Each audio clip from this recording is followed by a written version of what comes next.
The Arkansas Historic Preservation Program presents Home on the Arkansas Range, Homes of the Early Arkansas Pioneers.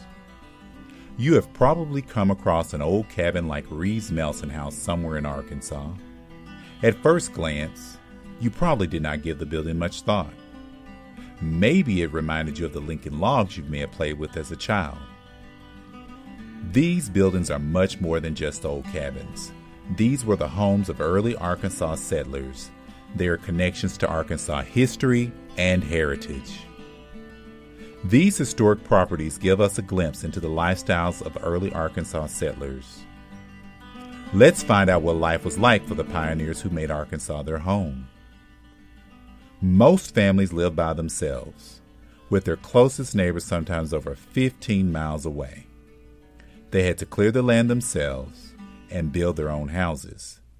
They had to pick their locations carefully, so they were located near available resources like water, timber, and animals for hunting.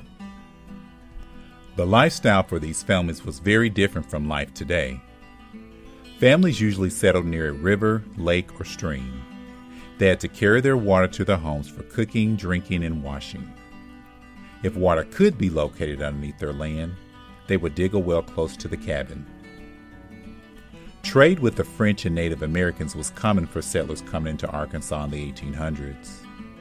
The Arkansas Post was the first European settlement in Arkansas that served as a trading outpost, a store established by a trader to supply goods to settlers.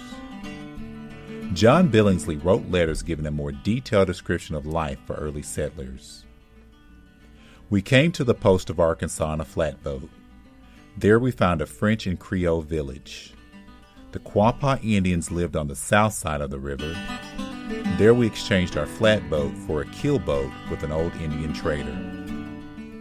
The way we clothed ourselves, that is, the men and boys, was by dressing buckskins and wore full suits of the same. The French came up the river in large canoes and supplied us with domestic and checks and earthenware and calico. This was all paid for in bear skins and deer skins and beeswax. John Billingsley's letters show us the importance of trade in exchange to the daily life of early settlers. Pioneer Clark Ward recounts his experience as an early settler, as well as witnessing the effect of the Indian Removal Act of 1830. When we got to Willow Springs, we found about 6 or 7 families settled there. They had good log houses, barns, and outhouses, and all of them had slaves. They had plenty of land in cultivation and were gathering a big corn crop, and they had to build more corn cribs before they could finish gathering their corn. About the first thing we built was a big log house with one big room about 20 feet square for us to camp in. We also found about 10 or 12 Indian families camped in Indian huts around over the neighborhood. The Indian agents came in and moved them across the line. The next day, after they were moved, about all of them were back again, and they had to move them again. Clark Ward's experience with Native Americans in his settlement gives us a glimpse of how settlers witnessed the Indian Removal Act of 1830.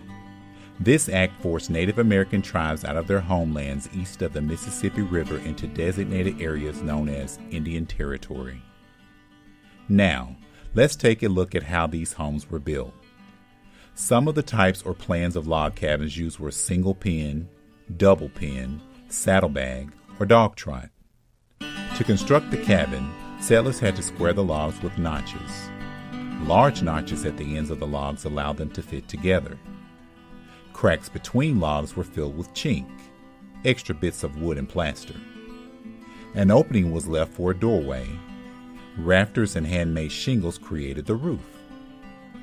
A hole cut on the inside and outside walls created an opening for a chimney. Stacked river stones created the chimney.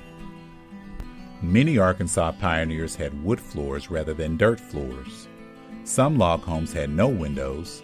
Others had openings with outside shutters to let in light or breeze. These cabins may not seem like much now, especially compared to the homes we live in today. But these cabins provide us with a rare look at life for early Arkansas settlers. These cabins hold history. They were more than just buildings, they were homes. When you come across a log cabin in Arkansas, think about the history it could have. Think about the lives of the early Arkansas pioneers who called it home.